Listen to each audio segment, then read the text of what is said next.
USC PD encouraged students to use call boxes like these if they ever feel they're in danger. By pressing for help, police are alerted the student's location on campus. But Adamson says these are no help. Now police say if you're going to use sites like Craigslist, be sure to meet the person in a public place, somewhere like a grocery store parking lot or a police station, but be sure it's somewhere with security cameras. This is really beneficial in places like the Carolina Coliseum, the building where Laguerre was trapped. Here you have no cell service, but you do have Wi-Fi. Facebook will send a notification to your phone asking, "Are you okay?" Then you reply with yes or no, and it immediately alerts your friends and family. Right now, a bill is being presented to legislators that, if passed, will allow pharmacists that right to prescriber status. And that's appealing to many patients, especially here on campus, where on game days, Bulldog Stadium draws thousands to support the team and the community. As Kenny Adamson sits waiting on his class to begin, he looks like any other student, but he's wearing an empty holster that he wished held a gun because he believes students should have the right to carry weapons on campus grounds.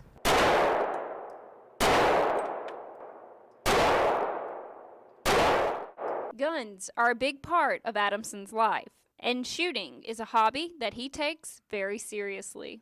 Put probably a couple thousand rounds through my carry weapon every year. Adamson says he carries his concealed weapon every day, so much so it's become a part of his daily wardrobe.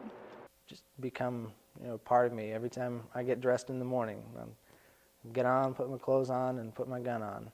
But guns aren't allowed on campus, so after finding a place to park, Adamson has to lock his gun away when he gets to school. University of South Carolina senior Brooke English says that's where the gun should stay. I think that guns in the classroom is a terrible idea.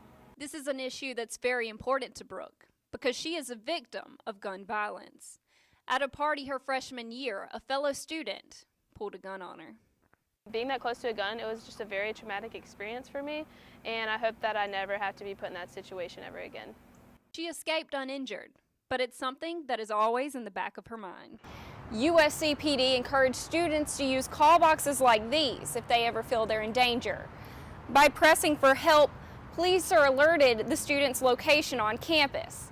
But Adamson says these are no help. So they serve as nothing more than an expensive nightlight. Adamson uses this Facebook page as a part of the Students for Concealed Carry organization to encourage others to join in his protests. Yet, faculty members like David Weintraub are very skeptical. I think it's a big mistake. It's a can of worms. So I think people who train professionals should have guns, the police, the military, and of course for hunting, that's fine, but I don't see any reason to have students carrying guns on campus. Meanwhile, until some change is made, Kenny continues to fight for the right to defend himself on campus grounds. In Columbia, I'm Taylor Herlong, Carolina News. Everybody that helps, we're fairy godmothers. That's how USC student Asia Crooms describes herself, and it's a very good description. She and her fellow student Hillary Jones have collected over 300 prom dresses for girls living on a budget. All the sequins. They're collecting them for an event called Cinderella Project, where young girls can come, pick out a dress, and take it home for free. That's going to make someone very happy if they're looking for that. And that's what Hillary says she's looking forward to the most. Seeing the look on just one girl's face, just when she finds that perfect dress. But it's not just dresses. The girls have also collected shoes and accessories to help make outfits complete. These look like they've never been worn.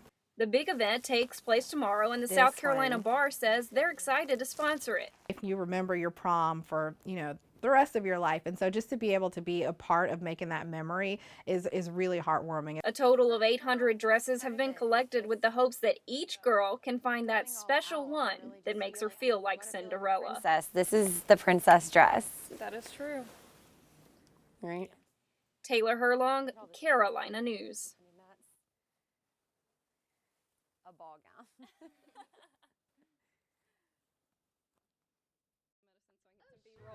Riley's pharmacist Kathy Moore has been in the business for over 20 years. She says if doctors would work with her, It would be beneficial for all parties for her to prescribe medications. Say they came to the drugstore on a weekend. They had no refills, and it would be nice to be able to give one more until they could see the doctor, say the next week or so. The argument is doctors study symptoms and diagnose a medical problem, while pharmacists study medicine to treat that diagnosis. Many pharmacists believe they should also be able to prescribe medicine. Right now, a bill is being presented to legislators that, if passed, will allow pharmacists that right to prescriber status. And that's appealing to many patients. Patients like Shelby Wolf, who says she wastes her time and money on follow-up visits for the same medication. It would just be a lot easier if I could just go to the pharmacy and they would already be able to write it there. But many doctors don't agree. Medical student Kyle Beatenball says this wouldn't be what's best for the patient. Pharmacists don't have the same level of training as physicians. And he should know he was a pharmacy student before deciding to become a doctor. So I think it would benefit everybody if maybe they did it in a team-based approach and not independent. And that's where Moore agrees. It would have to work out that way. It'd have to be kind of collaborative. For now, the bill asks for more than a collaborative effort, one that would allow pharmacists to independently diagnose and prescribe medication for patients. Taylor Herlong, Carolina News.